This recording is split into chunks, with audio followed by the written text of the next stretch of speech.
Madame, Monsieur, bonsoir. De l'économie, ce soir dans Question d'actu, un sujet 100% entreprise avec des statistiques plutôt glaçantes. Incertitude, inflation, instabilité géopolitique. Depuis 5 ans maintenant, l'horizon économique mondial est secoué par des vents contraires qui font vaciller des millions, voire des centaines de milliers d'entreprises pour rester optimistes. Des géants aux petites structures, des secteurs en pleine mutation, piliers traditionnels, le phénomène s'intensifie, celui bien sûr des défaillances d'entreprises. Selon le baromètre américain de Dun & Bradstreet, la tendance mondiale confirme une fragilité économique généralisée, avec plus de 2 millions d'emplois menacés par la vague mondiale de faillite en 2025, toujours selon le même cabinet, l'Europe et l'Amérique du Nord étant en première ligne des risques. Mais qu'en est-il du Maroc, le royaume qui a fait preuve d'une résilience plutôt remarquable face aux crises successives, notamment la Covid-19, est-il épargné par cette vague ? Eh bien, le royaume s'en sort plutôt mieux que le reste du monde, mais il persiste une crise de solvabilité inédite avec des faillites atteignant un record historique en 2024. Des secteurs comme le commerce et l'immobilier sont particulièrement touchés, avec bien sûr le poumon économique de notre pays, Casablanca, comme épicentre de ces faillites. Le tableau est sombre. Allianz Trade, un autre cabinet, anticipe pour sa part jusqu'à 16 800 faillites d'entreprises au Maroc en 2025. Alors comment sauver le soldat TPME? C'est notre question ce soir et pour y répondre, je reçois le directeur produits et communication chez Inforis, Amine Diori. Bonsoir et bienvenue. Bonsoir Khadija, merci. Bonsoir. Bonsoir Hicham Ben Saïd Alaoui, vous êtes donc dans le conseil, vous accompagnez des entreprises et vous avez aussi, il faut le rappeler pour nos téléspectateurs, dans une vie antérieure, vous avez dirigé une antenne marocaine d'un grand cabinet de conseil que j'ai cité tout à l'heure. Bienvenue à vous aussi sur ce plateau, un plaisir renouvelé de vous accueillir. Merci beaucoup. Alors d'abord, je vais commencer avec vous, Hicham Ben Saïd Alaoui, contexte géopolitique. Aujourd'hui, plus que jamais, c'est l'incertitude. Avant, on parlait d'incertitude au temps de Covid, mais je pense que l'incertitude après la guerre en Ukraine, avec ce qui se passe au Moyen-Orient maintenant, on n'a jamais été aussi incertain qu'en 2025. Oui. Pour moi, il y a deux manières de répondre à cette interrogation. La première serait de se cacher derrière son petit doigt et de dire il y a un contexte tendu, il y a un conflit très sérieux, par exemple, entre l'Iran et Israël. Il y a des conflits larvés un peu partout dans le monde, et voici ce qui justifierait les quasiment 17 000 faillites d'entreprises au Maroc. Ça, pour ma part, ce serait se cacher derrière son petit doigt. Certes, le contexte économique, politique, social, à l'international est ce qu'il est, avec des tensions, que ce soit des tensions entre pays, l'exemple de ceux que j'ai cités, des tensions au sein de pays. En France, par exemple, ce n'est pas un modèle de stabilité avec un Premier ministre qui est sur un siège éjectable. Aux États-Unis, il y a eu des guéguerres de clochers entre Donald Trump et Elon Musk, excusez du peu. Il y a beaucoup de tensions au sein des plus grandes puissances économiques et politiques. Mais encore une fois, et désolé d'être aussi abrupte, ça n'a rien à voir avec notre situation. Notre situation est beaucoup plus liée à des impacts structurels qui sont du ressort de la solidité ou non d'un certain tissu économique, de la capitalisation suffisante ou non d'un certain nombre d'entreprises, d'un cadre législatif. Certes, beaucoup de choses ont été faites sur la loi sur les délais de paiement, par exemple, mais qu'est-ce qui a été fait sur la coercition afférente, par exemple, aux titres de commerce qui sont revenus impayés, même sur la pénalisation du chèque? Est-ce que ça résout facialement les problématiques de recouvrement? Quand bien même celui qui aurait aimé un chèque irait en prison 6 mois ou 1 an, est-ce que ça résout facialement mes problématiques? Est-ce que je vais faire entrer les fameux sous, pour parler trivialement, qui vont me permettre de faire tourner mon entreprise? Je pense que c'est là où se situe le sujet, davantage qu'au niveau d'un contexte macroéconomique ou politique international qui n'est pas glorieux, qui devrait rajouter son eau au moulin dans un cercle vicieux, malheureusement. Mais ce n'est pas le cas aujourd'hui. Mais ce n'est pas là que ça se passe. C'est pas là que ça se passe aujourd'hui. Vous confirmez, Amine Diori, parce qu'il s'agit donc de... C'est ça l'actu, hein, c'est ce rapport publié par Dun & Bradstreet, et ça n'est fait boule de neige. D'abord, parlons des défaillances d'entreprises dans le monde, peut-être avec des chiffres, ça y est, par région aussi. Oui. Qu'est-ce qui ressort de ce dernier rapport de cette entreprise américaine qui scrute de près les statistiques liées aux entreprises, notamment crédit de bureau, etc. Exactement. Bon, Dun & Bradstreet, au niveau du Maghreb, en tout cas, fournit de l'information. Donc, je voulais juste préciser, on ne s'occupe pas de l'aspect crédit de bureau, on s'occupe de l'information financière des entreprises. Alors, qu'est-ce qu'il en ressort? À peu près 50 pays étudiés. Sur ces 50 pays étudiés, il en ressort que les 2/3 ont vu une augmentation forte des défaillances d'entreprises en 2024. Ce qui veut dire qu'un tiers seulement ont vu des défaillances baisser. Alors maintenant... Qui sont ces tiers? On est curieux. Parce que là, je parlais de crise généralisée. On aimerait bien savoir qui sort son épingle du jeu, finalement. Au moment où on parle au Maroc, par exemple, de dette publique qui commence à atteindre un certain niveau, on se rend compte qu'à l'inverse, des pays qui ont fait de bonnes performances en matière de baisse de défaillance d'entreprise, ce sont aussi des pays qui ont fait des efforts en termes de déficit public, en termes de déficit budgétaire, qui ont poussé leur croissance, notamment la Grèce, qui était le parent pauvre, le parent malade, en tout cas en Europe, il y a encore quelques années, la dette de la crise. Ils ont fait énormément d'efforts pour redresser leur économie. Et aujourd'hui, c'est le premier pays en termes de baisse forte, consistante des défaillances d'entreprises. Idem pour d'autres pays comme la Colombie, par exemple, dans le monde. Et c'est exactement les mêmes liens, c'est-à-dire qu'on constate un redressement fort du PIB, de leur produit intérieur brut, une baisse des dettes publiques, une baisse des déficits publics. Donc il y a une corrélation entre dette publique et défaillance d'entreprise. C'est intéressant, sous ce prisme-là. Effectivement, des efforts qui sont faits par l'État effectivement, pour désendetter, pour mieux gérer, disons, les finances de l'État. Et parce qu'après, vous pouvez ouvrir les vannes via les banques publiques, vous pouvez ouvrir les vannes, en tout cas injecter de l'argent qui va être aussi distribué pour les entreprises. Et donc, effectivement, il y a un lien entre l'État et les entreprises par la suite. Des deux tiers, qu'en est-il de la situation pour les deux autres tiers, notamment, et ça nous intéresse, puisque vous parliez tout à l'heure que le Maroc, il n'est pas concerné par ces pays, mais de facto, ce sont aussi nos clients. Bon, ce sont nos fournisseurs, certes, mais ce sont aussi nos clients, pour ne citer que l'Union européenne, par exemple. Exactement, l'Union européenne, la France, donc des progressions à 2 chiffres du taux de défaillance. Maintenant, on ne parle que de 2024. Avant, on était sur des baisses des défaillances d'entreprises. Pourquoi? Parce qu'il y a eu la période Covid. Les États en France et dans l'Union européenne ont injecté énormément d'argent. Surtout en France. Ils ont continué à le faire après 2021 jusqu'à 2023. Et puis tout d'un coup, 2024, les finances publiques vont beaucoup moins bien.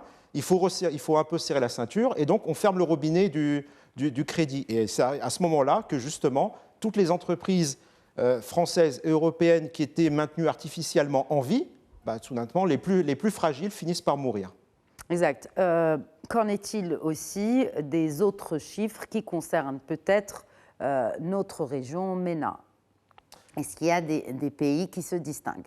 Alors, nous n'avons pas d'autres chiffres sur la région. C'est difficile, effectivement, d'avoir des chiffres précis sur nos voisins maghrébins ou sur la région.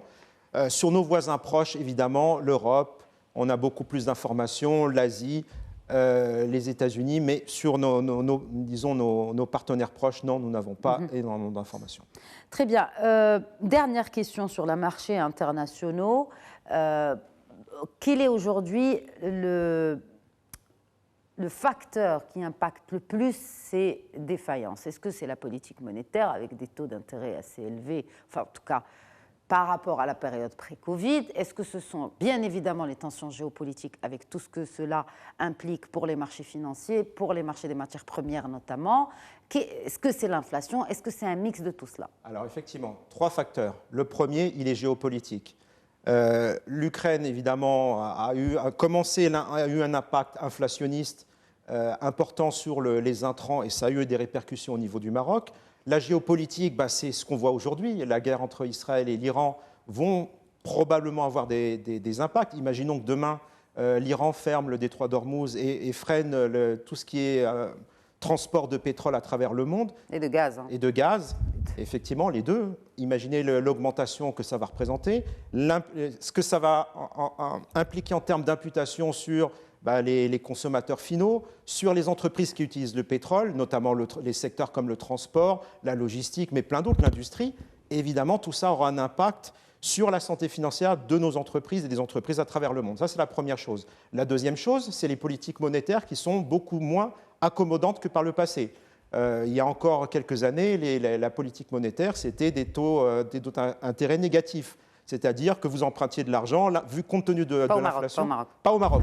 Hors Maroc, justement. Mais comme on parle du monde, effectivement, une politique monétaire accommodante, tout d'un coup, depuis 2 ans, on referme le robinet du crédit à travers un resserrement, une augmentation forte des taux d'intérêt. Donc forcément, toutes les entreprises fortement endettées à partir de 2023 se sont retrouvées fragilisées et ce sont celles qui sont principalement tombées en défaillance, en faillite. Et le dernier impact, évidemment, c'est l'inflation. Malgré, on essaye, enfin en tout cas à travers dans un grand nombre de pays, une stabilisation de l'inflation, malgré tout, l'inflation n'est pas contenue dans un certain nombre de pays qui continuent d'augmenter et évidemment, ça a un impact sur la santé financière des entreprises. Très bien. Mais on remarque quand même que le Maroc s'en sort plutôt pas mal. Hicham Ben Saïd Alaoui, parlons du bon côté des choses et après on pourra bien sûr revenir sur ce qui ne va pas bien et puis aussi sortir peut-être avec des recommandations par le biais de vos expertises respectives. Si on parlait de l'entreprise marocaine aujourd'hui, vous les accompagnez comment? Les chefs d'entreprise voient déjà ce qui se passe, est-ce qu'ils se sentent menacés? Est-ce que finalement la Coupe du Monde 2030 n'a pas comme soufflé un vent d'optimisme au sein du tissu entrepreneurial et chez les chefs d'entreprise marocains? Alors, j'aimerais rebondir sur cette question, sur ce que disait Amine, parce que je pense que dans les réponses d'Amine, il y a des sujets de divergence avec moi, mais on va peut-être converger vers le même niveau de réponse. Typiquement la Grèce, par exemple. La Grèce, il y a une baisse des défaillances d'entreprise pour deux raisons, à mon sens. D'abord, il y a eu l'effet tsunami de la crise, cessation de paiement, ce qui fait que la mortalité d'entreprises avait atteint des pics historiques. C'est un rebond. Et les entreprises qui avaient survécu, c'est comme quand vous avez une épidémie dans un pays, les corps plus fragiles vont malheureusement souffrir, mais ceux qui survivent auront peut-être un pic d'espérance de vie de 25 ou 30 ans. Exact. Et deuxième élément, il y a eu le contrôle du FMI, de la Banque Centrale Européenne, ce qui fait que le pays a été beaucoup plus regardant, ce qui fait qu'aujourd'hui les entreprises qui en plus ont survécu et qui sont mieux véhiculées et mieux scrutées, pour ne pas dire mieux fliquées, sont beaucoup plus résilientes aujourd'hui. Gouvernance aussi des politiques publiques, il faut le dire, parce que quand on dit FMI ou Banque mondiale ou même BCE, c'est que si vous voulez l'argent, il faudra nettoyer, il faudra faire le nettoyage, excusez la métaphore. C'est exactement le cas pour la Grèce. Pour la France, président Macron a parlé du quoi qu'il en coûte, avec quelques dizaines de points de PIB. Ce n'était pas notre cas. Nous, l'État a eu une posture très volontariste, accompagnement des classes les plus défavorisées, mais ça ne nous a pas coûté 20% d'endettement en plus. Ce qui fait que pour moi, le Maroc reste un îlot de stabilité, ce qui m'amène à la réponse plus directe à la question. Le Maroc, c'est 12 siècles de monarchie, c'est de la stabilité, c'est alhamdoulilah une monarchie, et donc c'est une continuité, une possibilité de se projeter vers là. Quand on parle à un chef d'entreprise, qu'est-ce qu'il vous dit? Il y a eu la guerre. On en parle au passé d'un point de vue très égocentré, parce qu'indépendamment des contingents géopolitiques... Il y a eu la guerre en Ukraine. Il y a eu un impact, parce que lorsque vous voyez l'inflation... Il y a eu la guerre, il y a eu une guerre aussi maintenant. Certes, mais quand je dis il y a eu la guerre d'un point de vue strictement écocentré, pas forcément géopolitique. Pourquoi je dis il y a eu la guerre? Parce que l'inflation aujourd'hui n'est pas à 2 chiffres. Donc les effets de guerre en disant il y a eu une guerre en Ukraine, ça intéresse les gens qui s'intéressent à la géopolitique, à la géostratégie, à l'histoire des nations. Mais d'un point de vue économique, guerre en Ukraine ou pas guerre en Ukraine, c'est 2% d'inflation. L'inflation est très bien gérée maastrichtiennement au sein de notre pays. Quand vous parlez à un entrepreneur, il vous dit il y a la Coupe du Monde, mais ça n'a pas débouché sur un quoi qu'il en coûte. Ce n'est pas parce qu'on veut mettre en place une Coupe du Monde ou une Coupe d'Afrique qu'on a tout négligé. Il y a beaucoup d'argent qui est mis sur l'éducation, sur les grands chantiers, sur les infrastructures. Est-ce que ça bénéficie aux chefs d'entreprise? C'est pour ça que je vous pose la question. Oui.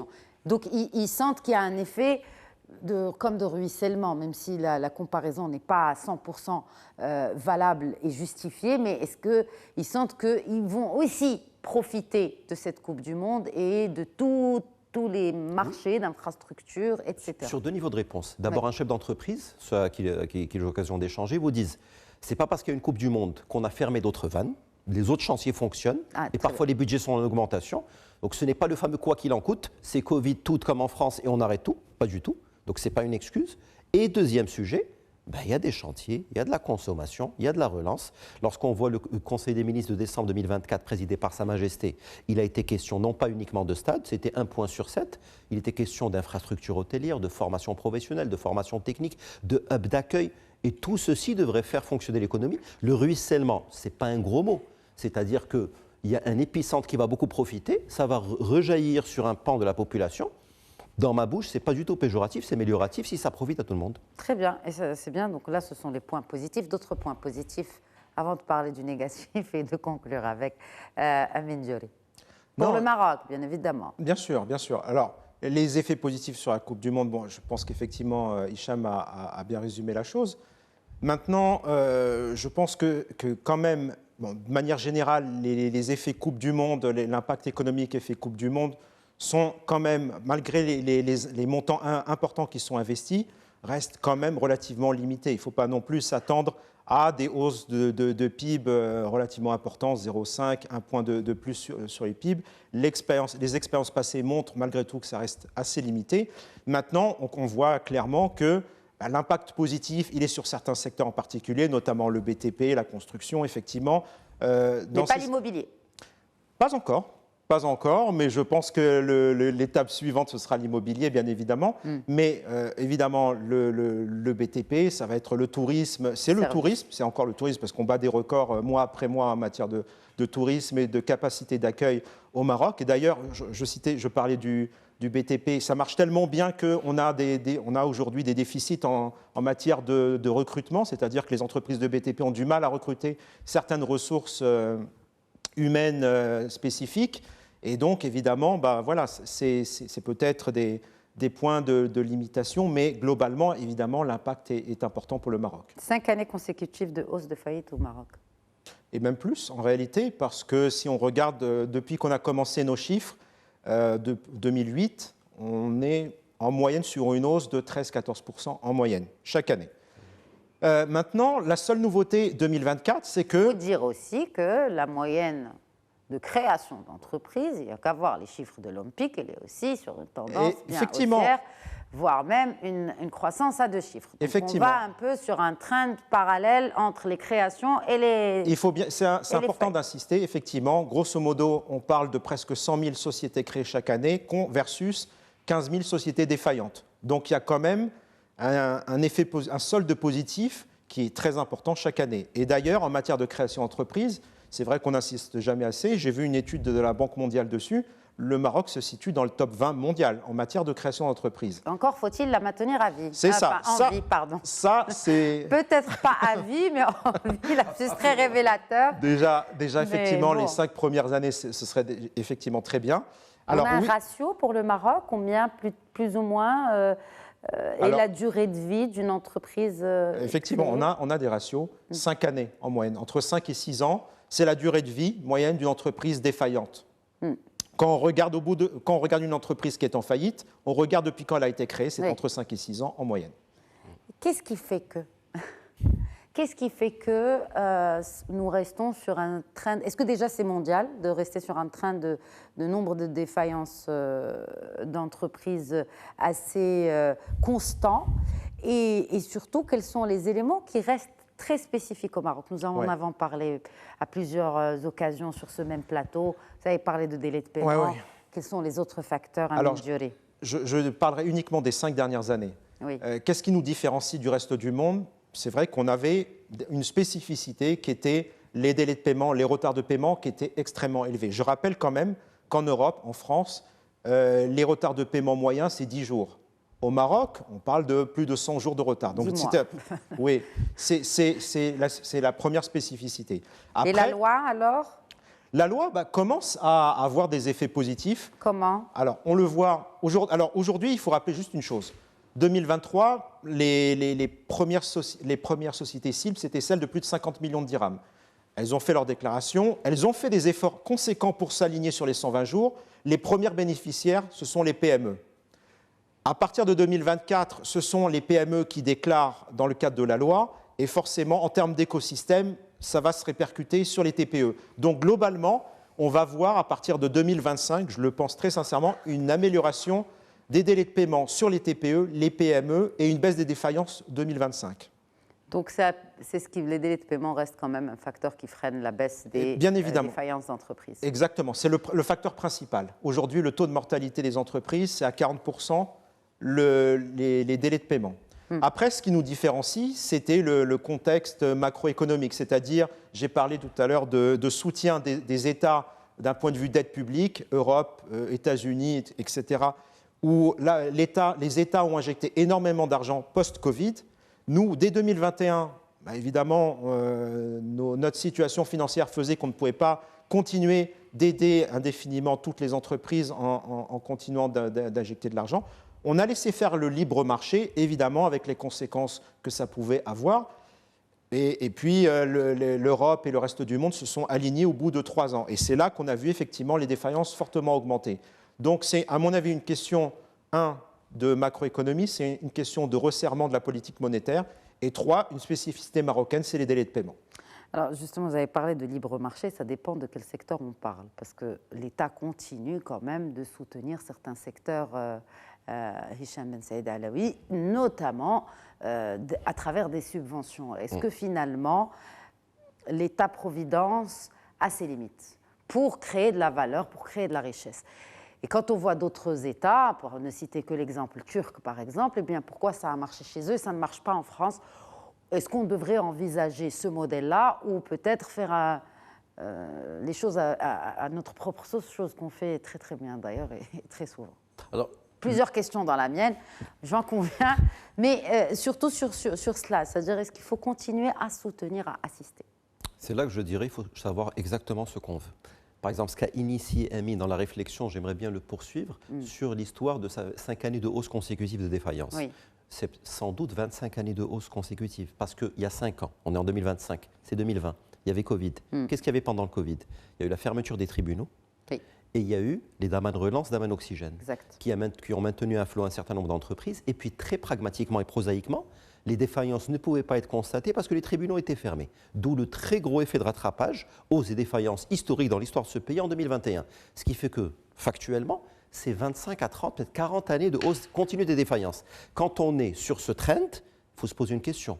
Ce n'est pas un conflit en Ukraine, ce n'est pas un conflit en Iran, c'est beaucoup plus profond. Et pour en revenir à ces sujets beaucoup plus profonds, pourquoi je dis il faut savoir ce qu'on veut, sur les fameuses créations d'entreprises.